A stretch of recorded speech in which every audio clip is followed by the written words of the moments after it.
House of the Dragon's King Viserys got a lot of attention in Season 1, Episode 8, but a smaller detail in the episode points to how he might be been foreshadowing the death of another character from Game of Thrones.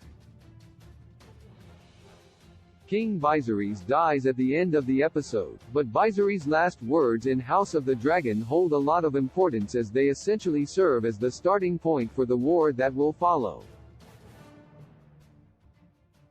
He was a king who aimed for peace and cared about his family above all else, so it makes sense that his death marks the moment when the war begins. Before King Viserys' death, he ascends the throne a final time to support his daughter, Rhaenyra, and confirm that Viserys is the heir to Driftmark. During this ascent, Viserys wears a gold crown and a gold mask that covers half of his face to hide his rotting features. As imagery alone, it's difficult to ignore all of the gold. However, it also can serve as symbolic meaning as a reference to Viserys III Targaryen, a minor villain in the first season of Game of Thrones, and his own death. How King Viserys is related to Game of Thrones. Viserys Targaryen Daenerys made the Targaryen family famous in Game of Thrones, but House of the Dragon puts the family history in context, showing how both Viserys Targaryens are related. The events of House of the Dragon occur 200 years prior to Game of Thrones, so there is a long chain connecting the two. Essentially, other than the fact that the two share a name, the main relation is that the Viserys portrayed by Harry Lloyd in Game of Thrones is a very distant grandson to the Viserys that Paddy Considine portrays in House of the Dragon. However, another thing that the two have in common is that they both die before the end of their respective shows' first seasons in horrible, but different, ways. They may share the same outcome, but the way in which the two characters die could not be more different. King Viserys' death was the total opposite of Game of Thrones. King Viserys is a beloved character in House of the Dragon due to his love for his family. It's for this reason that King Viserys has such an emotional death.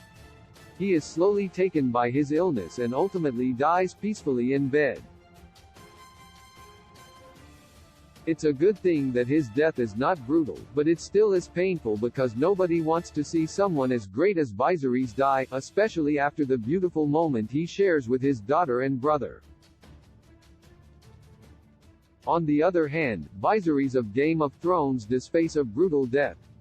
He is an antagonist who is constantly abusive to his sister Daenerys and even marries her off to Khal Drogo in exchange for the support of his Dothraki army. This ends up backfiring on Viserys, as Daenerys forms a good relationship with Drogo and even becomes pregnant with their son, all while earning the respect of the Dothraki. In an act of jealousy, Viserys threatens Daenerys in front of Drogo and is killed for it. Drogo melts his gold medallions and pours the burning liquid over Viserys' head. This is where the parallel to House of the Dragon's Viserys comes in. His gold crown and mask mirror the gold that is poured all over his grandson by Khal Drogo. The Targaryen Civil War, The Dance of the Dragons, follows King Viserys' death, but the visual offers a symbolic message that the Targaryens are always doomed. Although it is difficult to see a character like King Viserys be gone this early, the events surrounding his death create a lasting impact.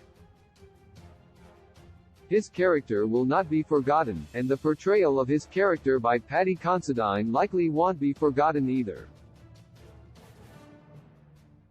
Game of Thrones certainly plays a major role in this impact, as characters who were as brutal and disliked as Daenerys' brother Viserys make the character of King Viserys in House of the Dragon all the more likable for his peaceful nature and strong morals, even if he wasn't the strongest king.